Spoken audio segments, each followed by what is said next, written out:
I am your friend, Dr. Charles Apoki, the area grandfather. This is my advice to the Igbo nation. I am older than Nigeria. I started reading newspapers very early. I was listening to radio very early, so I understand some things. Number one, if the Igbos join these protests, I know Nigerians, I know the different geopolitical zones in this country.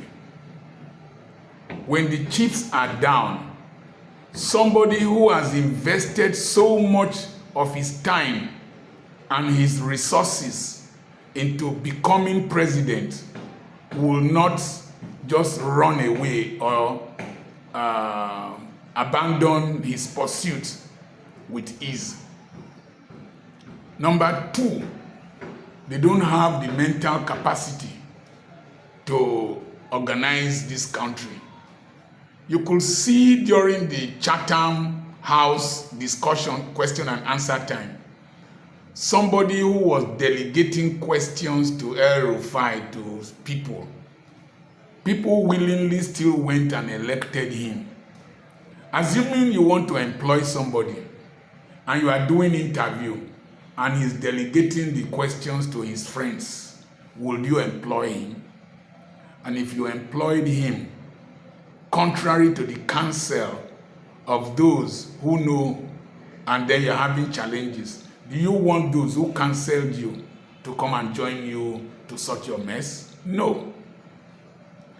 The coup, 1966 coup, it was not only Igbo people that were involved in that coup. Those who were supposed to play their roles failed to play their roles. Unfortunately, that coup was now labeled Igbo coup. And some people have not forgiven them till today. And that resulted in vengeance, terrible vengeance, that finally culminated in the genocide against a people. Several people died in the east around this country. And then their properties were destroyed and properties seized by those who used to be their neighbors. Abandoned properties. So, don't join in this protest. Why?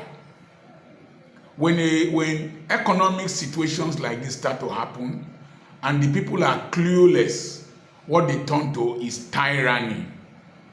And when tyrants want to operate, you will look for the weakest spots to start from, to frighten the people that you have weaponized with poverty. So if the Easterners join in this protest, they will go there and shoot at them mercilessly. Surprisingly, a lot of their leaders will not raise their voices to speak against any injustice done to the Igbos. Nnamdi Kanu's manifestation and emergence was because a leadership vacuum was created. The leaders in Igbo land could not speak up on time when their people were being killed by herdsmen. And lousy men like Joe Igbokwe would be castigating his own people because of peanuts. So don't join these protests. You will become the scapegoats, the sacrificial lamb. You don't need the Nigerian economy to do your businesses. You have been surviving without the Nigerian economy. Continue your businesses. Don't join in these protests. Why? You have more businesses spread around this country than most tribes. You have more buildings and infrastructural projects around this country than any other tribe. And if catastrophe and destruction and violence comes, your properties will be the first target out of anger and jealousy. So let there be peace. Don't join in the protest. Let those who cooked their pepper soup, drink their pepper soup. They understand what they are doing. Don't join in this protest. The next thing is that if you join in this protest, they will start picking your leadership one after the other and jailing them.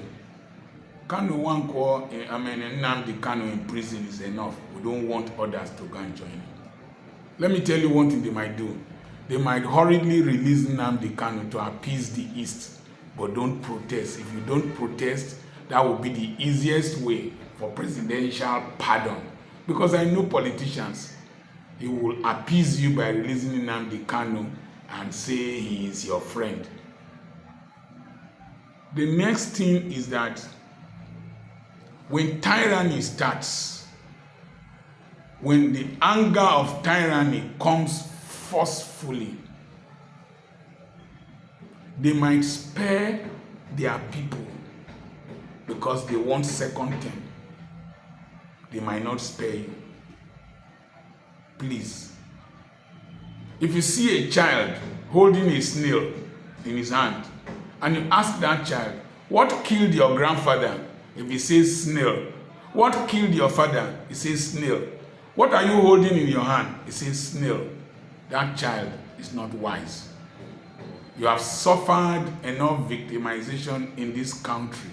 Please, don't play into this trap. Many of those protesting now, if there is a breakdown of law and order, how many of them are in Igbo land to run away? And what do they own? What do they own? Most of these people, what do they own outside their immediate geopolitical zone? You have more to lose. You have more to lose. It's as a fly that stands on somebody's scrotum must be killed with wisdom. If not, you will damage your own scrotum. Peter Obi was very wise when, and his followers in all the tribes, when they did not enter the streets to protest injustice. He would have been arrested, detained, and maybe die in prison. Just like as Abiola did. That was a big trap. He escaped it. You who are obedient, don't join in this protest. This is not your fight. Let those who hate Nigeria fight against themselves. And then he who laughs last, laughs best.